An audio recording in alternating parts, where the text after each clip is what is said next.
جد کے لیے، کیا تم نے شان کیے میرے اللہ میرے جد رسول کے لیے. یعنی واقعاً انسان اپنے وجود سے، لیکن ہمارا ایمان ہے کہ ہمارا مولا ہمارے سنتا بھی ہے، ہمیں دیکھتا بھی ہے، اور ہمارے عمل ان تک پہنچتے ہیں. بس انہی خصوصیت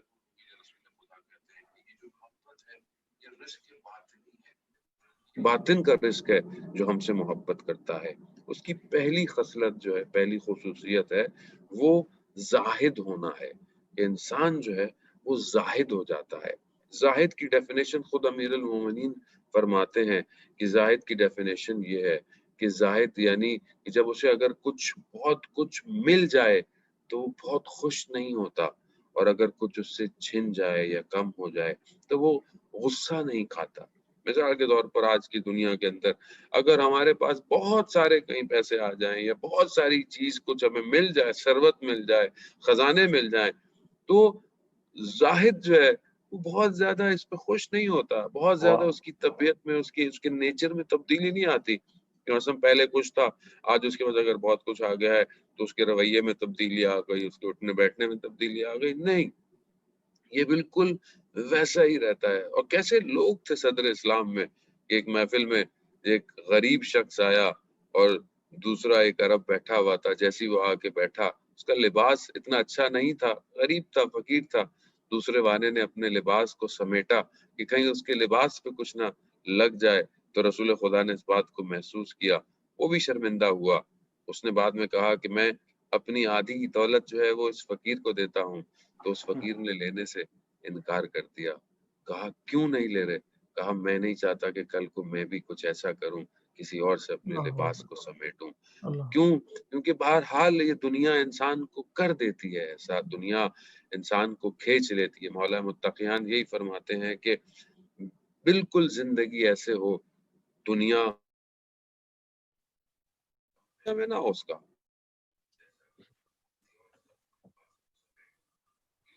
یہ جو پانی ہے دریا سمندر کا، یہ دنیا ہے اور کنارہ آخرت ہے.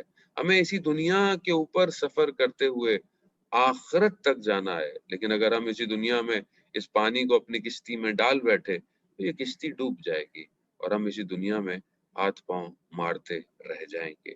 تو یہ پہلی صفت ہے کہ ہم خدا کرے کہ ہم بہرحال اس کو اپنے اندر ایجاد کریں. دوسری جو کوالٹی ہے وہ والحرص علی العمل ہے.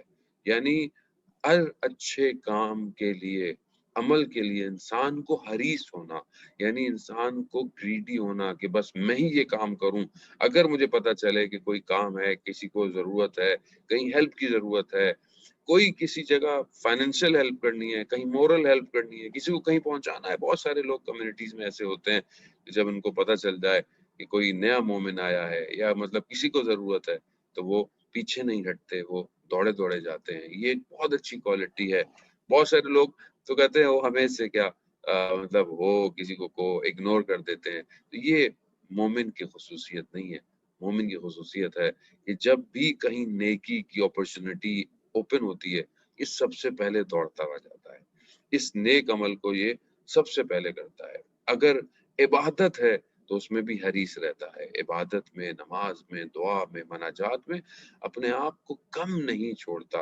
عزیزان محترم، عمل خدا کی بارگاہ میں قبول ہوتا ہے. ہمیں نہیں پتا کہ کس کا عمل خدا کی بارگاہ میں قبول ہے، لیکن یہ کہ انسان کوشش کرے، چاہے کہ اس نے زندگی میں مناجات کتنی پڑھی، اس نے کتنی مناجات کی ہیں. آیت اللہ عظمہ بہجت رضوان اللہ تعالی فرماتے تھے کہ ہم لوگوں کو، ہمارے استاد کہتے تھے کہ جب جو ہے وہ تہجد کی نماز پڑھنے جاؤ تو قنوت کے اندر کبھی جو ہے وہ دعائے جوشن کبیر ہے، کبھی دعائے ابو حمزہ ہے.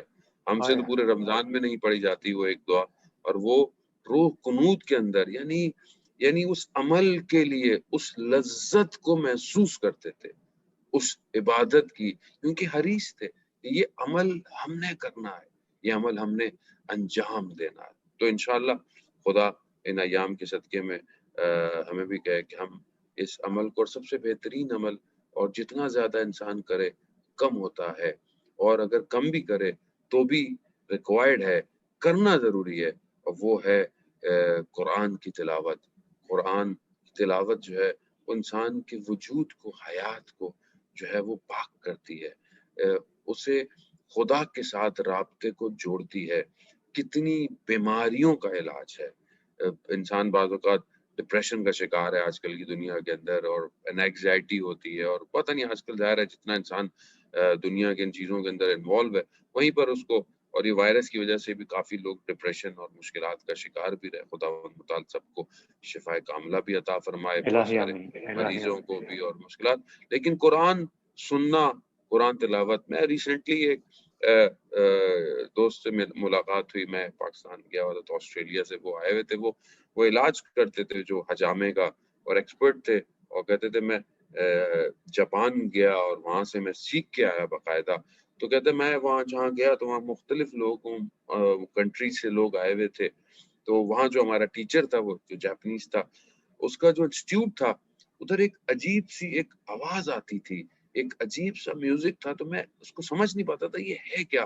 ہر روم کے اندر جہاں وہ ٹریٹمنٹ کرتے تھے وہ چل رہا ہوتا تھا۔ میں نے بہت کوشش کی کہ یہ کون سا میوزک ہے، یہ مجھے بتاؤ، تو وہ اگنور کرتا تھا، بتاتا نہیں تھا۔ بہرحال میں اس کے پیچھے لگ گیا، تو اس نے مجھے بتایا، کیونکہ میں مسلم تھا، کہا کہ یہ قرآن کی تلاوت ہے، اور اس کو اللہ ہم نے ٹرانسفارم کیا ہوا ہے کہ مطلب تھوڑا سا نوٹس کو اس طرح کیا ہوا ہے کہ فیل نو، اور سورہ رحمان کی تلاوت ہے۔ کہا ہم جتنا بھی علاج کرتے ہیں سب سورہ رحمان سے کرتے ہیں، سورہ رحمان کی تلاوت چلا کر جو ہے وہ لوگوں کی ٹریٹمنٹ کرتے ہیں۔ یعنی قرآن انسان کے وجود کو جو ہے وہ شفا دیتا ہے، ظاہری وجود کو بھی اور باطنی وجود تو یقیناً۔ تو یہ وہ عمل ہے کہ انسان اگر اپنی زندگی میں تھوڑا تھوڑا انجام دے تو پھر اپنے اندر ان خوبیوں کو پیدا کر سکتا ہے۔ تیسری الورا فی الدین ہے، ورا بھی تقوی کی ایک سٹیج ہے کہ انسان پرہیزگاری اختیار کرے، جسے خدا نے کہا ہے عمل کرے، جسے خدا نے کہا ہے چھوڑ دے اسے چھوڑ دے۔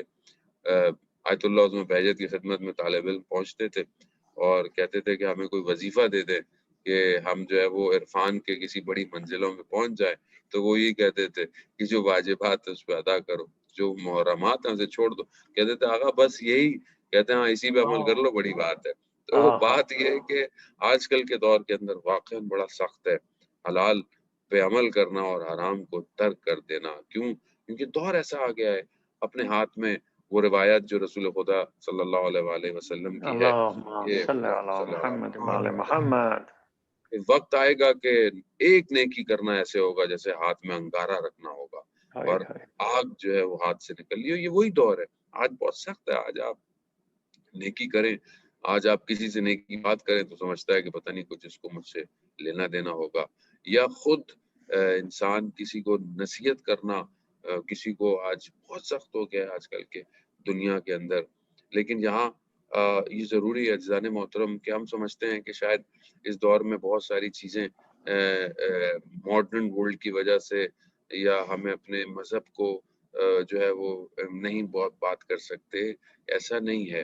اور ہمیں ہماری ٹیچنگز، ہمارے علماء کی زندگی ہمیں یہ بتاتی ہے کہ چاہے سخت جتنا بھی دور ہو، انسان کو اپنے اندر ضرور یہ ریگریٹ ہونا چاہیے کہ یہ کام صحیح نہیں ہے، یہ کام اچھا نہیں ہے۔ یقیناً ہر جگہ آپ امر بالمعروف نہیں کر سکتے، کیونکہ یہ بھی ایک خصوصیت ہے کہ مومن کی، کہ وہ خدا کے جو امر ہیں ان کی حفاظت بھی کرتا ہے۔ یعنی جو خدا نے کہا ہے کہ ان کو انجام دینا، ان کو انجام، ان کی حفاظت بھی کرتا ہے۔ ہو سکتا ہے کہیں آپ روک نہ پائیں، ہو سکتا ہے کہیں آپ زبان سے کہہ نہ پائیں، لیکن آپ کو دل سے محسوس ہو کہ یہ اچھا نہیں ہو رہا۔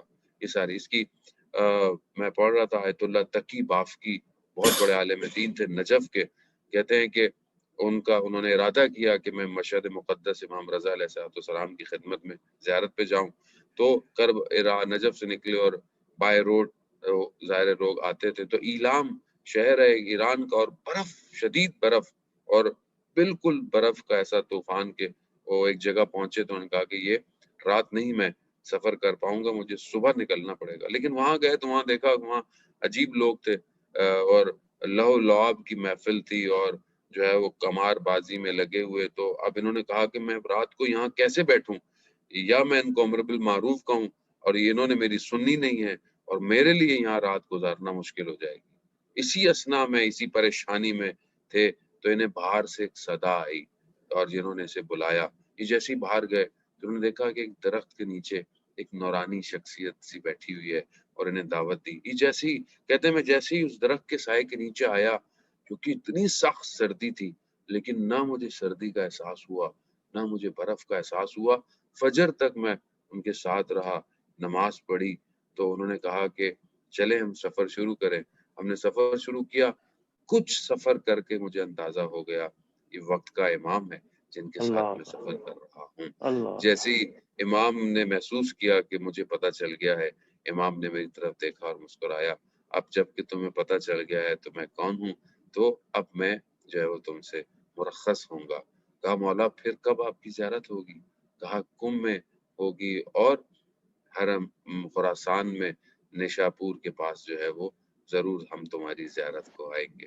یہ کہتے ہیں میں بڑی بے چینی سے کم پہنچا کہ میں کہا میں کم میں رہا 3 دن مگر میری امام سے ملاقات نہیں ہوئی۔ بڑا دل عجیب سا ہوا کہ امام نے تو کہا بھی تھا کہ وہ آئیں گے اور امام نہیں آئے۔ پھر کہتے ہیں کہ جب یہ جو ہے وہ خراسان کے قریب پہنچے تو اس جگہ پر جہاں امام نے کہا، اسی سوچوں میں تھے کہ امام نے کہا تھا، تو پیچھے سے امام نے آواز دی اور پہنچے۔ تو انہوں نے کہا مولا آپ کم میں نہیں آئے تھے؟ کہا میں آیا تھا جب تم بی بی معصومہ کے حرم سے باہر نکلے تھے، لیکن تم کسی کو سوال کا جواب دینے میں مشغول تھے تو میں تمہارے برابر میں کھڑا ہوا تھا۔ عزیزان محترم، یعنی انسان نیت کرے کہ برائی برائی ہے، برائی اچھی نہیں ہے، مجھے اس سے نکلنا ہے۔ امام دنیا کی سردیوں میں، دنیا کی گرمیوں میں، دنیا کی پریشانیوں میں اپنے سائے میں لے لیتے ہیں، اپنے قریب کر لیتے ہیں۔ یہ ہمارے اپنے اوپر ہے کہ ہم ان کے کتنے قریب ہیں۔ چوتھی صفت جو ایک مومن کے اندر ہونی چاہیے وہ عبادت کی رغبت ہے، کہ جس کو میں نے بہرحال آپ کی خدمت میں بیان کیا کہ ہم خود یہ دیکھیں کہ ہم جب عبادت کرتے ہیں کیا واقعاً شوق سے کرتے ہیں؟ کیا ہمارا دل چاہتا ہے کہ نماز کا وقت آئے تو ہم تھوڑا سا پہلے نماز سے جا نماز بچھا لیں یا پوچھیں؟ خدا نخواستہ یقیناً ہمارے ناظرین ایسے حاضرین محفل نہیں ہوں گے ایسے کہ جو یہ انتظار کرتے ہوں گے کہ وقت قضا پوچھ لو، وقت قضا کب ہوگی اس سے پہلے پڑھ لیں گے۔ نہیں، بلکہ جو عشق اور شوق اور محبت رکھتا ہے وہ اپنے محبوب کا دروازہ کھلنے سے پہلے اس کے در پر بیٹھا ہوتا ہے۔ اور یہ وہ ہے رغبت عبادت کی کہ جب آواز آئے، اور یہی صفت ہے کہ جب رسول خدا کے چہرے کا رنگ تبدیل ہو جاتا تھا جب وقت نماز آتی تھی کہ خالق جو ہے وہ اپنی مخلوق کو دعوت دے رہا ہے۔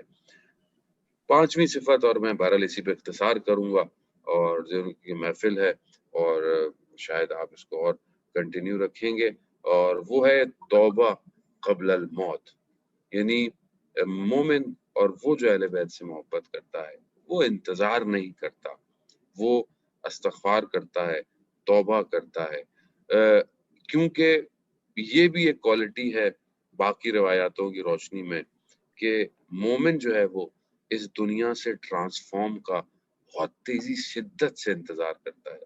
حدیث بیان ہوتی ہے رسول خدا کی دنیا سجن و مومن، دنیا جو ہے وہ مومن کے لیے زندان ہے، اور مومن ہمیشہ اس سے پرواز چاہتا ہے، اس سے اڑنا چاہتا ہے، تو وہ تیار رہتا ہے، وہ ہر وقت توبہ ہے ہی پلٹنا۔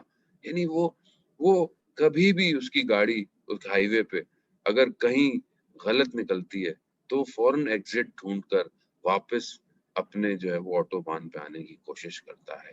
اور اسی لیے پروردگار قرآن میں کہتا ہے ان اللہ یحب التوابین، میں توبہ کرنے والوں سے محبت کرتا ہوں۔ اب یہ جو محبت ہے عزیزان محترم یہ بہت ریکوائرڈ ہے، اور ہم سمجھتے ہیں سم ٹائم کہ کیسے ہوگا۔ اس میں ایک واقعہ اہل بیت کی اس محبت اور اس پلٹنے کے لیے کہ ابو بصیر کا واقعہ ہے کہ جو امام جعفر صادق علیہ السلام کے شاگرد تھے اور کوفہ کے رہنے والے تھے، اور ان کے برابر میں نیبر جو تھا دنیا پرست آدمی تھا، لہو لعاب کی محفل، عجیب کروں سے گانوں کی آوازیں اور اس طرح کی، ہے نا، لوگوں کا مال کھا جانا، یہ وہ۔ ابو بصیر اکثر اس کو جو ہے وہ امر بالمعروف کرتے رہتے تھے، ہمسائے تھے، ہمسائے کا حق تھا، وہ بھی ان کا بہرحال احترام کرتا تھا۔ ایک دفعہ انہوں نے یہی بولا کہ یہ جو آپ کرتے مناسب نہیں ہے، کہا کہ میں کسی اور دنیا کا آدمی ہوں، آپ شریف النفس انسان ہے، کہا نہیں یہ چھوڑ دیں آپ، مناسب نہیں۔ پتہ نہیں اس کے دل میں یہ، جیسے ہم بعض اوقات ہم کہتے ہیں نا کہ کیا فائدہ ان کو، تو انہوں نے تو سدھرنا نہیں ہے، انہوں نے تو سمجھنا نہیں ہے، ایسا نہیں ہے۔ ہمارا کام ہوتا ہے ہم آہستہ آہستہ نوک کرتے رہیں۔ اصل جو یقظہ استعمال لفظ ہوتا ہے، بیداری جسے کہتے ہیں، یہ یقظہ خدا کا کام ہے، میرا آپ کا کام نہیں ہے۔ ہمیں صرف نوک کرنا چاہیے۔ ابو بصیر کی اس نوک نوک کی وجہ سے اس کے اندر ایک یقظہ پیدا ہوا۔ اس نے کہا اچھا میں یہ سب چھوڑ دوں گا، مگر جس کو تم اپنا مولا کہتے ہو اگر وہ میرے لیے ضمانت دے دے بہشت کی تو میں یہ سب چھوڑ دوں۔ یہ سننا تھا۔ بہرحال ابو بصیر جب مدینہ پہنچے تو اپنے مولا کی خدمت میں عرض کی، مولا ایسا ایسا ہے۔ تو امام نے کہا اس سے بولو کہ جو اس نے لوگوں کا مال کھایا ہے، لوگوں کا مال واپس کر دے اور یہ سب چھوڑ دے، میں اس کی بہشت کی ضمانت دیتا ہوں۔ یہ کہہ کر جب آئے آنے لگا، اس کو روک دیا۔ جب سب چلے گئے تو اسے کہا کہ مولا نے تمہارے لیے پیغام بھیجا۔ پہلے تو اسے یقین نہیں آیا، جب اس نے 2-3 دفعہ پوچھا، کہا سب لوٹا دو، پلٹا دو۔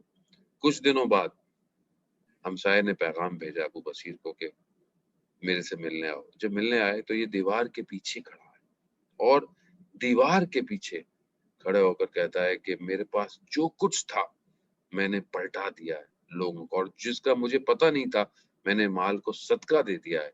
میرے بدن پر اب لباس نہیں ہے کہ میں لباس پہن سکوں، خالی ہو چکا ہوں۔ پھر ابو بصیر نے اس کے لیے لباس کا انتظام کیا۔ کچھ دن گزرے، اس نے پھر بلایا اور شدید علیل ہے، بیمار ہے، بستر پر ہے، ہوش میں آتا ہے، بے ہوش ہو جاتا ہے۔ ایک دفعہ ہوش